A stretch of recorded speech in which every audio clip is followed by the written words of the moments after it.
बिस्मिल्लाहिर्रहमानिर्रहीम। अस्सलाम वालेकुम स्टूडेंट्स। आज हम 9th class chemistry chapter number 9 की एक्सरसाइज करने जा रहे हैं। चलिए स्टार्ट करते हैं एमसीक्यू से। एमसीक्यू नंबर 1 है कि which halogen will have least reactivity with alkaline earth metals. Alkaline earth metals के साथ कौन सी हैलोजन ऐसी है जिसकी रिएक्टिविटी जो है ना वो सबसे कम होगी।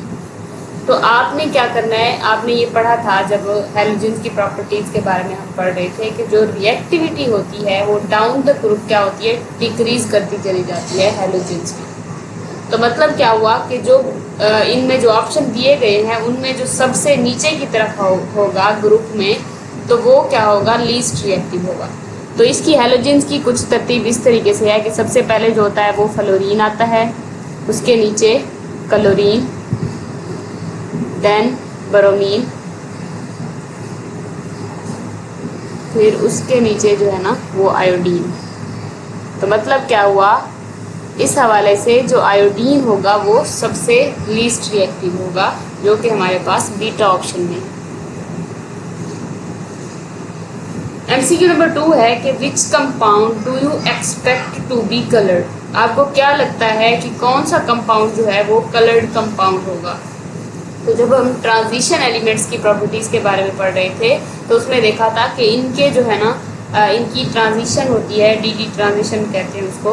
इस वजह से जो है ना इनके कंपाउंड्स जो होते हैं वो कलर्ड कंपाउंड होते हैं। तो मतलब क्या हुआ कि जिस कंपाउंड में आपको यहाँ पे ट्रांजिशन मेटल नज़र आएगी, तो मतलब क्या हुआ, उसका जो कंपाउंड होगा वो एक कलर्ड कंपाउंड होगा। तो यहाँ पे जो होगा डेल्टा ऑप्शन इसका आंसर है, जिसमें निकल क्लोराइड, निकल एक क्या है, ट्रांजिशन मेटल। थर्ड एमसीक्यू है कि in which element there exist the strongest force of attraction between the atoms. के एटम्स में जो है ना किस में सबसे ज़्यादा स्ट्रॉन्ग फोर्स ऑफ अट्रैक्शन पाई जाएगी। तो ये क्या है, सारे के सारे जो है ना ग्रुप 2 के एलिमेंट हैं। सबसे पहले आता है मैग्नीशियम, इसके नीचे आता है calcium, then strontium, then barium. और ये बात हमने देखी थी कि जो इनका जो साइज है वो क्या करता है, डाउन द ग्रुप इंक्रीज करता चला जाता है। तो मेटल्स के केस में कहा था कि इनके जो मेल्टिंग बॉइलिंग पॉइंट है वो भी क्या हो जाते हैं, डिक्रीज हो जाते हैं। इसके पीछे रीज़न क्या थी कि जैसे जैसे इनका साइज बढ़ता चला जाता है, इनकी जो आपस में बॉन्डिंग होती है वो क्या हो जाती है, कमज़ोर हो जाती है।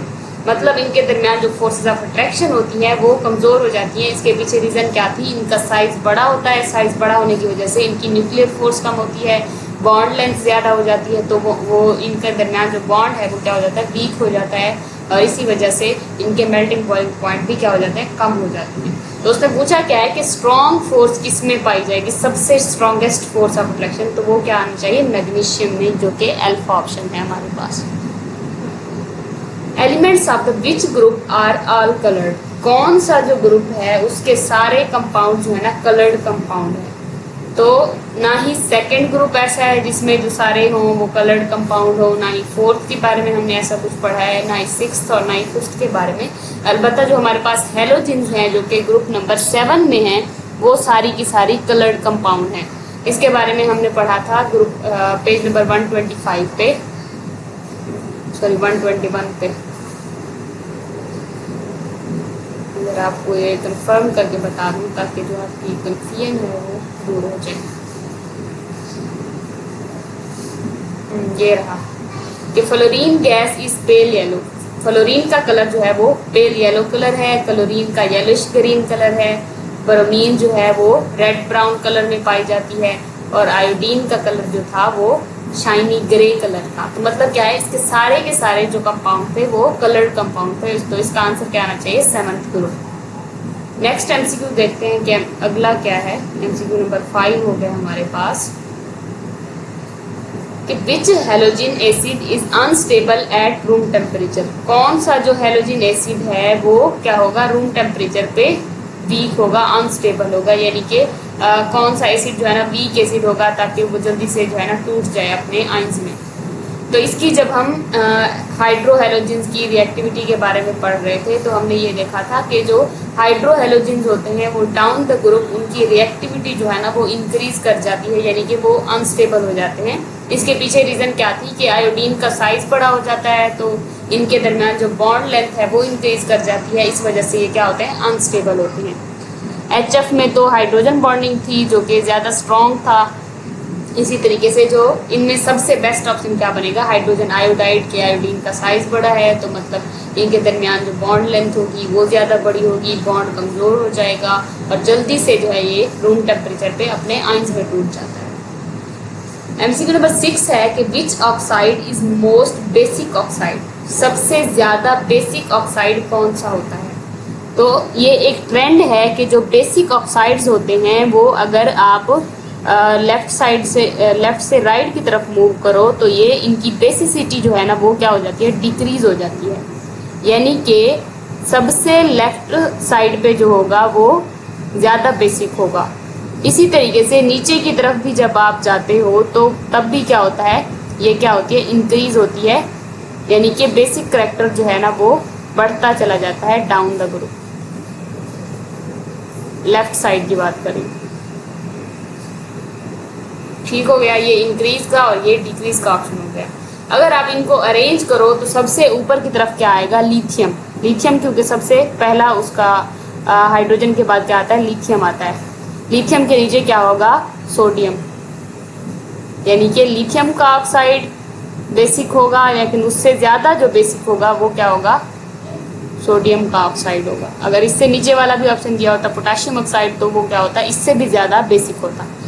तो मतलब क्या हुआ, ये लिथियम सोडियम ऑक्साइड, देन इस साइड पे अगर जाओ तो मैग्नीशियम आता है,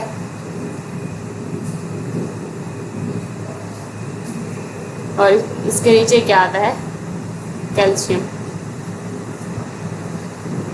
ठीक है, मतलब क्या हुआ कि जो हमारे पास ज़्यादा लेफ्ट साइड पे और ऊपर की तरफ नीचे की तरफ होगा वो क्या होगा, ज़्यादा बेसिक ऑक्साइड होगा। तो मतलब क्या हुआ, जो हमारे पास सोडियम ऑक्साइड है वो सबसे ज़्यादा बेसिक होगा। अगर वो एसिडिक की बात करता तो हम क्या कहते हैं, कैल्शियम का ऑक्साइड जो है वो मैग्नीशियम ऑक्साइड का जो ऑक्साइड होगा वो क्या होगा, ज़्यादा एसिडिक होगा। तो यहाँ पे आंसर क्या बनेगा, अल्फा ऑप्शन। आपने मतलब ये ट्रेंड याद कर लेना है कि जो ऑक्साइड्स होते हैं वो लेफ्ट साइड पे, लेफ्ट और बॉटम लेफ्ट अगर कहो तो ज़्यादा उस तरफ क्या होते हैं, बेसिक ऑक्साइड्स होते हैं, और अगर टॉप राइट की बात करो तो उस तरफ जो ऑक्साइड होंगे वो ज़्यादा क्या होंगे, एसिडिक ऑक्साइड होंगे। ये एक ट्रेंड है जो कि जो अगर पीरियड्स में बात करें तो लेफ़्ट टू राइट क्या होता है, डिक्रीज होता चला जाता है, यानी कि वो ज़्यादा बेसिक से एसिडिक ऑक्साइड की तरफ चेंज हो जाता है। और अगर ग्रुप की तरफ बात करें हम तो वो डाउन द ग्रुप जो होगा वो ज़्यादा बेसिक हो जाता है। अगर हम नीचे से ऊपर की तरफ आए तो वो जो ऑक्साइड होगा वो एसिडिक ऑक्साइड बन जाएगा। Which group elements are most reactive element, सबसे ज़्यादा रिएक्टिव एलिमेंट्स कौन से हैं, transition metal groups, second group elements, first group elements या फिर थर्ड ग्रुप एलिमेंट्स। रिएक्टिविटी का भी यही केस था, हमने कहा था कि जो रिएक्टिविटी है वो अलोंग द पीरियड जो है पहले क्या करती है, डिक्रीज करती चली जाती है, यानी कि जो पहला ग्रुप होगा वो सबसे ज़्यादा रिएक्टिव होगा, फिर दरमियान में ये जो थी एक टाइम पे रुक गई, देन फिर दोबारा जो है ना ये इंक्रीज करना शुरू हो गई थी। तो मतलब क्या हुआ, फर्स्ट ग्रुप जो है इनमें से सबसे ज़्यादा रिएक्टिव होगा। क्वेश्चन नंबर 8 है कि the following solution of the halogens and the sodium halides are mixed together, कि हैलोजेंस और सोडियम हैलाइड्स जो हैं इनके सॉल्यूशंस को आपस में क्या किया जाता है, मिक्स किया जाता है। Which solution will turn dark because of the reaction, कौन सी जो सॉल्यूशन है वो डार्क में कन्वर्ट हो जाएगी रिएक्शन की वजह से। ब्रोमीन और सोडियम क्लोराइड में जो रिएक्शन होगा, क्या ये जो है ऐसा रिएक्शन होगा कि ये डार्क कलर में कन्वर्ट हो जाए। तो आपने देखा था कि जो ऑक्सीडाइजिंग पावर है वो क्या थी, डाउन द ग्रुप इसमें हैलोजेन में डिक्रीज कर रही थी, यानी कि ऊपर वाली जो हैलोजेन है वो नीचे वाली को रिप्लेस कर सकती है उसके कंपाउंड में से। अगर आपने ये वाला टॉपिक अच्छे से समझा है तो आपको ये बात समझ आ रही होगी। क्या कह रही हूँ कि जो ऊपर की तरफ हैलोजेन होगी वो नीचे वाले जो हैलोजेन का जो कंपाउंड होगा उसमें से खुद उसको क्या कर सकती है, रिप्लेस कर सकती है। तो क्लोरीन ऊपर की तरफ है, ब्रोमीन नीचे की तरफ है, मतलब ब्रोमीन इसको कभी भी रिप्लेस नहीं कर सकती। हाँ, अगर ऐसे ऑप्शन होता कि NaBr और क्लोरीन के दरमियान रिएक्शन होता तब ये पॉसिबल था कि ये इसको रिप्लेस कर देती, तो ये बन ही नहीं सकता कि ये इसको क्या करे, रिप्लेस कर दे। इसमें भी अगर आप देखो तो ब्रोमीन NaF यानी कि सोडियम फ्लोराइड, ये भी ऐसा पॉसिबल नहीं है। फ्लोरीन ब्रोमीन को तो रिप्लेस कर सकती है, लेकिन ब्रोमीन जो है फ्लोरीन को रिप्लेस नहीं कर सकती। सिमिलर टू दैट ये भी वही केस है कि क्लोरीन जो है ना फ्लोरीन को रिप्लेस कर दे, ये भी पॉसिबल नहीं है। हाँ, ये पॉसिबल है कि जो क्लोरीन है वो आयोडीन को रिप्लेस कर सकती है, और इसके बदले में क्या होगा, आयोडीन के जो है ना फ्री एटम बच जाएगा। और ये क्या है हमारे पास, ये डार्क कलर में यानी कि ग्रेश कलर होता है ना इसका, तो ये डार्क ब्राउन कलर में चेंज हो जाएगा, और यही इसका क्या है, आंसर है। मतलब कहने का ये है कि अगर आपको इसका आंसर नहीं याद रह रहा तो आप ये वाला कंसेप्ट जो है ना यहाँ पे अप्लाई कर सकते हो कि जो ऊपर वाली हेलोजन होगी वो नीचे वाली को रिप्लेस कर सकती है, और इसी वजह से जो है ना ये कलर भी चेंज हो जाएगा। क्योंकि अगर ये रिएक्शन पॉसिबल होता तो ये ब्रोमीन बन जाती, जो कि ब्रोमीन भी फिर एक डार्क कलर में है, तो वो भी पॉसिबल हो जाता। इस वजह से ये सारे के सारे पॉसिबल नहीं है, सिर्फ और सिर्फ डेल्टा ऑप्शन जो है ये वाला आंसर करेक्ट है। MCQ नंबर 9 है कि X is mono atomic gas. Mono atomic gas, इस बात को आपने याद रखना है। Which statement about this is correct, इस बारे में कौन सी जो स्टेटमेंट है वो ठीक है। X बर्न्स इन एयर, क्या X जो है वो हवा में जल जाती है। X इज कलर्ड, क्या X कलर्ड है। X is unreactive, X will displace iodine from it. अगर आपको याद पड़ता हो तो हमने जब नोबल गैसेस की प्रॉपर्टीज को पढ़ रहे थे तो हमने पढ़ा था कि जो ये हैं नोबल गैसेस हैं, ये मोनो एटॉमिक एलिमेंट्स की फॉर्म में, मोनो एटॉमिक गैस की फॉर्म में एग्जिस्ट करती हैं। और दूसरी बात ये भी पढ़ी थी कि इनके ऑक्टेट डुप्लेट रूल जो है ना, ये इनके शेल्स जो है ना वो कंप्लीट होते हैं, इस वजह से ये किसी के साथ रिएक्शन नहीं करते। तो मतलब क्या हुआ कि मोनो एटॉमिक गैसेस जो कि नोबल गैसेस हैं वो क्या है, अनरिएक्टिव हैं। तो ये चार्ली ऑप्शन जो है इसका वो करेक्ट होगा।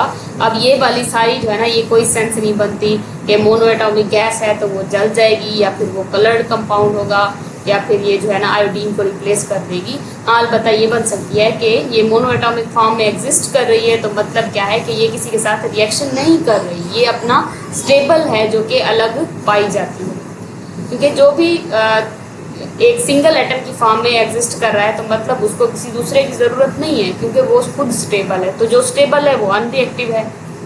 Which property is correct for the group 1 element, क्या कहता है कि ग्रुप 1 के जो एलिमेंट्स हैं उसके लिए कौन सी प्रॉपर्टी जो है ना वो ठीक होगी। क्या ये लो कैटालिटिक एक्टिविटी है इनकी, या फिर इनकी डेंसिटी ज़्यादा होती है, या फिर इनकी इलेक्ट्रिकल कंडक्टिविटी कम है, या फिर इनके मेल्टिंग पॉइंट्स हाई हैं। तो अगर कंडक्टिविटी की बात करो तो ये तो नहीं हो सकता, क्योंकि जो फर्स्ट ग्रुप के एलिमेंट्स हैं वो सारी की सारी क्या है, मेटल्स हैं, और metals are good conductor of electricity. तो ये ऑप्शन तो क्या है, कट गया। नेक्स्ट कह रहा है कि इनके मेल्टिंग पॉइंट्स हाई होते हैं। मेल्टिंग पॉइंट्स इतना हाई नहीं होते कि क्योंकि इनके दरमियान जो बॉन्डिंग होती है वो वीक होती है, और हमने ये भी देखा था कि डाउन द ग्रुप जो थे इनके मेल्टिंग पॉइंट्स डिक्रीज कर रहे थे। हाई डेंसिटी भी नहीं होती, हाई डेंसिटी हमारे पास ट्रांजिशन मेटल्स की ज़्यादा डेंसिटी होती है। तो ये ऑप्शन भी एलिमिनेट हो गया। बाकी बचता है कि लो कैटालिटिक एक्टिविटी, तो यही इसका आंसर है, क्योंकि जो अल्कली मेटल्स हैं हमारे पास ग्रुप 1 के जो एलिमेंट्स हैं वो उनकी कैटालिटिक एक्टिविटी इतना ज़्यादा नहीं होती। तो ये थे हमारे MCQs जो कि हमने डिटेल के साथ इसको हर टॉपिक को पढ़ने की कोशिश की। होप सो आपको सब कुछ क्लियर हो गया। अगर आपको स्टिल कोई कन्फ्यूजन हो रही है तो आप कमेंट सेक्शन में पूछ सकते हैं। मिलते हैं नेक्स्ट लेक्चर में जिसमें हम इसके शॉर्ट क्वेश्चन करेंगे। तब तक के लिए अल्लाह हाफ़िज़।